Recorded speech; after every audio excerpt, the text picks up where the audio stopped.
Hello दोस्तों, आज की इस वीडियो को स्टार्ट करने से पहले मैं आपको याद कराना चाहूँगा कि please subscribe to this channel and please like this video. आज की इस वीडियो में बात करने जा रहे हैं कैलकुलस के बारे में। कैलकुलस के बारे में बात करते हुए आज हम सिर्फ एक ही टॉपिक के बारे में बात करेंगे कि वाई कैलकुलस। उसके लिए आज हम कुछ एग्जाम्पल्स देखेंगे जो कि हमें बताएंगे कि वाई कैलकुलस, आखिर हम क्यों कैलकुलस को यूज़ करते हैं। जैसे कि किसी सर्कल का एरिया फाइंड करना। किसी सर्कल का एरिया फाइंड करने के लिए हमें क्या पता होना चाहिए? हमें उसका फॉर्मूला पता होना चाहिए, जो कि आजकल सबको पता है, पाई आर स्क्वायर है। आखिर ये पाई आर स्क्वायर फॉर्मूला कहाँ से आया, वो अब आज हम इस वीडियो में बात करेंगे। हम फॉर्मूला डिराइव नहीं करेंगे, हम बताएंगे कि कैलकुलस किस तरीके से हमें हेल्प करेगी इस तरीके के फॉर्मूलाज, इस जैसे कई और फॉर्मूलाज को डिराइव करने में। तो उसके लिए हम देखते हैं कि आखिर तरीका क्या यूज किया गया है। एक सर्कल का एरिया फाइंड करने के लिए हमने सिर्फ इस रीजन को कैलकुलेट करना है कि ये कितना रीजन सर्कल के अंदर अंदर आ रहा है, इसको अप्रोक्सीमेट कर सकते हैं। एक स्क्वायर जो कि परफेक्टली कन्फाइन करता है सर्कल को अपने अंदर, सर्कल परफेक्टली उसके अंदर आ जाता है। इस स्क्वायर के एरिया को, जो कि इजीली कैलकुलेट किया जा सकता है, साइड इनटू साइड ए स्क्वायर, इसको हम अप्रोक्सीमेटली मान सकते हैं सर्कल के एरिया के इक्वल। अप्रोक्सीमेट है, ठीक है, लेकिन ये बहुत अच्छी अप्रोक्सीमेशन नहीं है, नॉट सो गुड अप्रोक्सीमेशन। अब इस केस में हमारा आंसर गलत आएगा, ऑब्वियसली गलत आएगा। काफ़ी एरिया जो है बाहर वाला इंक्लूड किया गया है, जो कि नहीं होना चाहिए था। तो कि इससे बचने के लिए हमने क्या किया, हमने अपने स्क्वायर को छोटे स्क्वायर्स में डिवाइड किया। छोटे स्क्वायर्स में डिवाइड करने का क्या फ़ायदा हुआ, अब हम इन छोटे स्क्वायर्स को इंडिविजुअली कैलकुलेट करेंगे। मान लीजिए हमने इस डायरेक्शन में इस लाइन को, जो कि ए के इक्वल थी, उसको इक्वल पार्ट्स में डिवाइड किया। 1 2 3 4 5 6 7 इक्वल पार्ट्स में हमने इसको डिवाइड किया। तो 7 इक्वल पार्ट्स में डिवाइड करने के बाद ये हो जाएगा a ओवर 7 एक पोर्शन, इसकी विड्थ हो जाएगी a ओवर 7, एरिया आएगा a square over 49 individual square का। इंडिविजुअल स्क्वायर का इतना एरिया आएगा। हम individually a square by 49 calculate कर सकते हैं, लेकिन यहाँ पे हमारा फ़ायदा क्या है? एक्चुअल फ़ायदा हमारा ये है कि इस केस में हम पता कर सकते हैं कौन सा स्क्वायर कंप्लीटली बाहर है। इसको हम इंक्लूड ही नहीं करेंगे, इसको भी इंक्लूड नहीं करेंगे, इसको भी इंक्लूड नहीं करेंगे, इसको भी इंक्लूड नहीं करेंगे। इस केस के अंदर एक नई अप्रोक्सीमेशन, जो कि पिछली अप्रोक्सीमेशन से ज़्यादा बेटर है, वो हमें मिलेगी इस सर्कल के एरिया के लिए,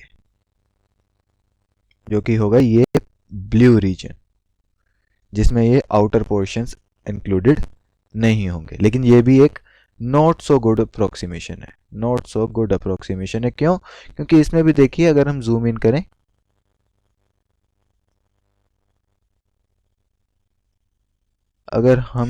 करें, ये गलत जूम इन हो गया, तो यहाँ पे भी काफ़ी पोर्शन बाहर वाले रीजन का आया हुआ है ना? काफ़ी पोर्शन सर्कल के बाहर से आया हुआ है। ये पोर्शन हमारा सर्कल के बाहर से है, क्योंकि जूम इन ज़्यादा है तो हमें पता नहीं चल रहा। यहाँ पे देखिए, ये पोर्शन, ये स्क्वायर इंक्लूड किया गया है हमारे एरिया की कैलकुलेशन में, लेकिन ये रीजन सर्कल से बाहर है, तो ये भी नॉट सो गुड अप्रोक्सीमेशन है। अब इस केस में हमारी दिक्कत क्या हो गई कि हम जितना मर्जी अप्रोक्सीमेट कर लें, ये किसी भी केस के लिए ट्रू है, हम जितना मर्जी अप्रोक्सीमेट कर लें, ये आंसर परफेक्टली सही नहीं आ सकता, हम जितनी मर्जी बार इसको डिवाइड कर लें। लेकिन केस इनफाइनाइट तक अगर जाएगा, अगर हम इनफाइनाइट डिविजन्स करेंगे, उस केस के अंदर हम अपने एक्चुअल आंसर के जितना नज़दीक हो सकता है उतना नज़दीक पहुंच सकते हैं। यही सारा लॉजिक है कैलकुलस के अंदर, यही सारी अप्रोच है कैलकुलस के अंदर। इसी अप्रोच को लेकर हम आगे कैलकुलस में स्टडीज करते हैं। इसको समझने के लिए, और ज़्यादा अच्छे से समझने के लिए, हम एक एग्जांपल और देखते हैं। मान लीजिए हमारी कोई बॉडी है जो कि मोशन शो कर रही है। ये फिजिक्स का एग्जांपल है, फिजिक्स के बुक्स में ये जनरली दिया जाता है। यहाँ पे क्या केस है, हमारी कोई बॉडी है, वो मूव कर रही है, ये हमारा उसका ग्राफ है, displacement time graph, displacement time graph. मान लीजिए वो बॉडी मूव कर रही है इस तरीके से, उसकी डिस्प्लेसमेंट इंक्रीज कर रही है। मान लीजिए 0 से शुरू हुई बॉडी, 0 से शुरू होने के बाद टाइम के साथ जैसे जैसे टाइम आगे चल रहा है वो आगे बढ़ती जा रही है, डिस्प्लेसमेंट उसकी बढ़ती जा रही है, यानी वो लाइन पे आगे की तरफ चल रही है। इस केस के अंदर हमारे पास वेलोसिटी कितनी आएगी, वेलोसिटी कितनी आएगी, मान लीजिए किसी टाइम 10 सेकेंड्स पे वो 100 मीटर्स पे खड़ी है और किसी टाइम 5 सेकेंड्स पे वो 50 मीटर्स पे खड़ी थी।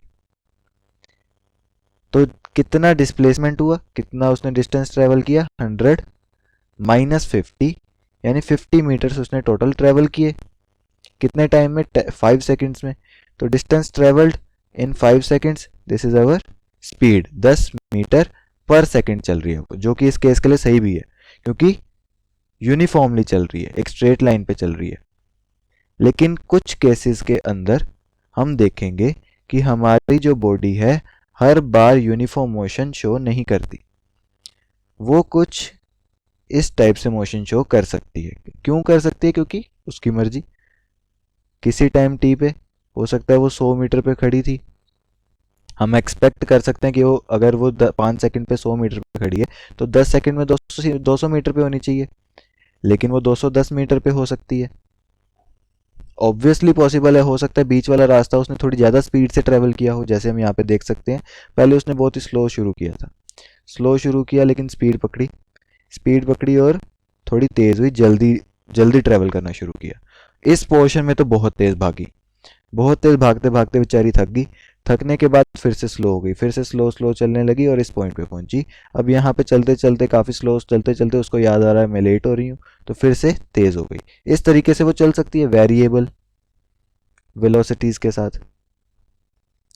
इस केस में भी कैलकुलेशन का लॉजिक सेम है।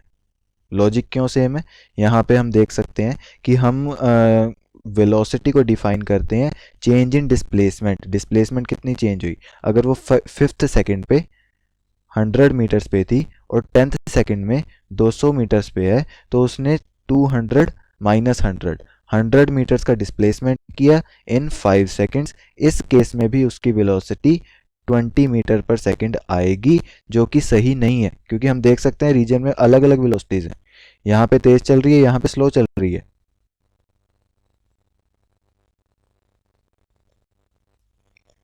अब इस तेज और स्लो को कैसे निपटाएंगे हम, कैसे सही आंसर पाएंगे हम, इसके लिए हमने क्या किया, हमने 5 सेकंड से थोड़े आगे आए और 10 सेकंड से थोड़े पीछे गए।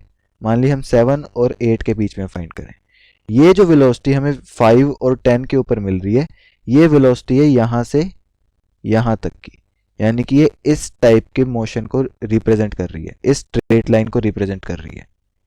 लेकिन अगर हम थोड़े नज़दीक आ जाएं, 7 और 8 पे आ जाएं, 7 के कॉरस्पॉन्डिंग और 8 के कॉरस्पॉन्डिंग जो वेलोसिटी हमें मिलेगी वो एक्चुअल वेलोसिटी के ज़्यादा नज़दीक होगी।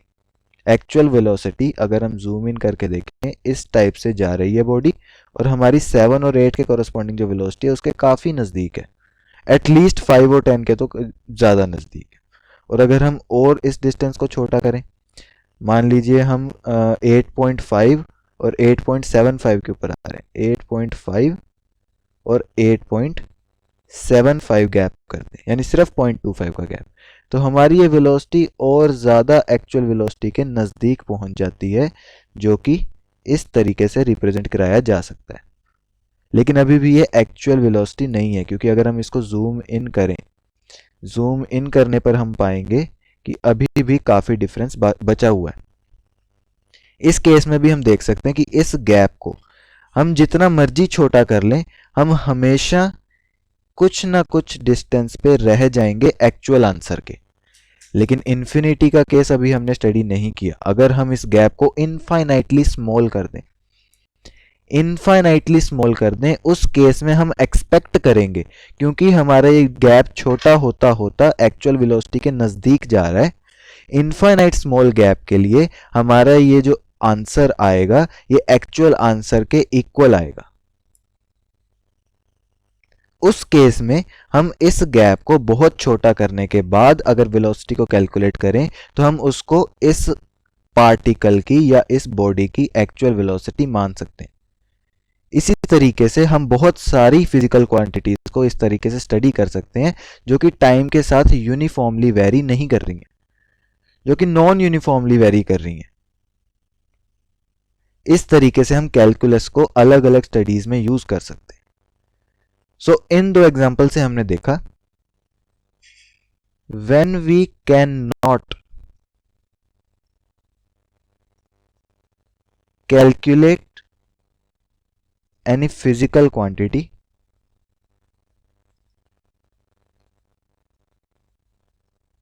directly, then we get approximations. We get approximate answers out of it. And we try to make that approximation that as much near to the actual answer as much it is possible, and calculus help us out of it. So आज की इस video में हम calculus का Y clear करने की कोशिश कर रहे थे। आई होप सो आपको ये वीडियो बहुत हेल्पफुल लगेगी। So thank you for watching this video.